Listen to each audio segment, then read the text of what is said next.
8:30 on this Thursday morning. Just on the way. Also, folks, get ready to laugh. Comedian Matt Rife is a social media sensation with millions of followers and billions of views, and he's got a new Netflix special that's coming out, so he's going to join us live as well. But first, all right, up next, you'll probably recognize him from your social media feeds. Comedian Matt Rife has nearly 18 million followers on TikTok alone.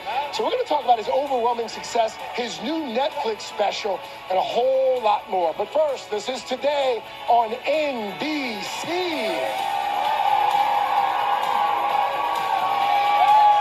Got coming up in the half hour. Comic Matt Rife is here. A viral sensation with millions of followers, billions of views. An incredible story about how he made it to the top. We're really excited that he's here. He's so funny. It's all happening right now for him, and he's got a great Netflix special that's coming out. So we'll chat with Matt coming up in the next half hour. Okay, guys, we've got style expert. Welcome back. The career of comic Matt Rife has entered the stratosphere. Social media sensation. He's got nearly 18 million followers on TikTok alone and more than 5 billion views. And he's currently on the road with his Problematic World Tour, where he filmed this Netflix special down in D.C. It's called Matt Rife, Natural Selection. It premieres next week. Take a look.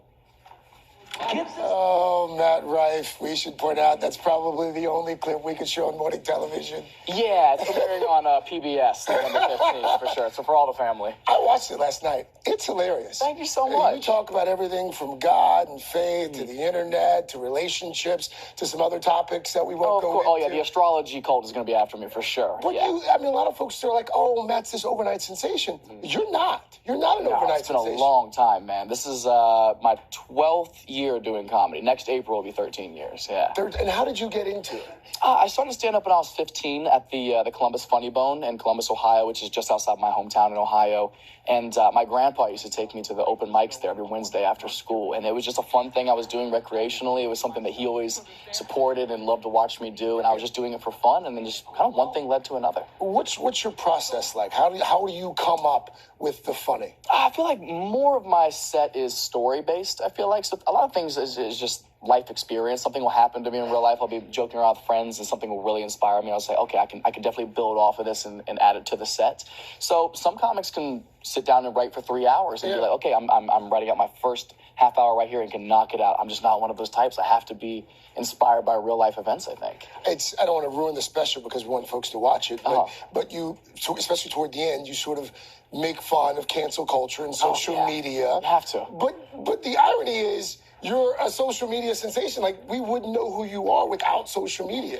Yeah, I know. I feel like a porn star who just wants to act. You know what I mean? You're like, this is what I'm really here for. This is just a means to an end, I hope. And I'll never be invited back. Fantastic. That's not true. I'm so sorry. A stripper who just wants to dance. Is that better? That's slightly. I was reluctant, but this was such a gateway to be recognized by such a broader audience, you know? Because as a stand-up, it's live performance, right? So your main opportunity to gain fans is in these small comedy clubs, which if you're not known already, you're not really selling tickets, so it's probably 35 people there who got there for free, you know, so you're not able to grow your audience as vastly as social media allows, obviously. And after years of putting it aside, I was like, you know what, let me start posting some stuff, and then it allowed me access to the rest of the world, and luckily they liked what I had to say. We showed some video there of you interacting with the audience, which is something you do a lot of. Yeah, it's fun. What's next? What's the next frontier for Matt Rife? Well, now that the SAG strike is officially over, I'm hoping film and television is the next transition. I obviously have to finish out this tour, but I want to get some things in the work on the other side of things and just kind of be as